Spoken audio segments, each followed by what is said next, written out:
Hello and welcome to today's tutorial. In this lesson, we'll explore how to find the minimum value in an array after applying a transformation function. This technique is useful when working with complex data structures, where values need to be extracted before comparison. This method ensures that we can accurately determine the minimum value based on custom criteria. Let's dive in. This function is extremely useful when working with objects.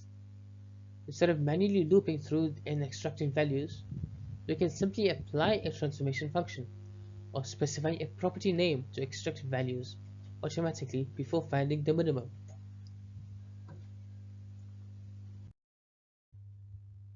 This function first maps each element to a numeric value using map.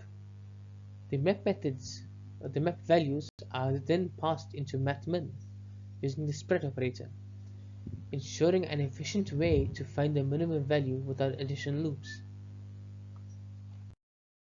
This function ensures that any array, whether numbers or objects, can be processed correctly.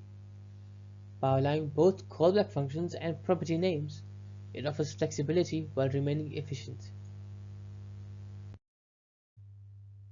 This function adapts dynamically to the input, allowing us to retrieve the smallest value regardless of whether it is a simple number array or a complex object structure.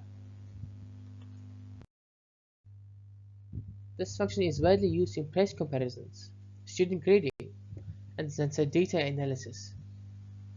It allows us to quickly find the smallest values in structured datasets, saving time and effort. This wraps up our lesson. We've learned how to retrieve the minimum value from an array after applying a transformation function.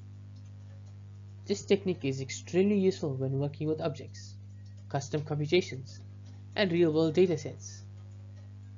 Try using this function in your projects to simplify minimum value extraction. Thank you for watching. If you enjoyed this video, please make sure to like and subscribe for more JavaScript tutorials. I'll see you in the next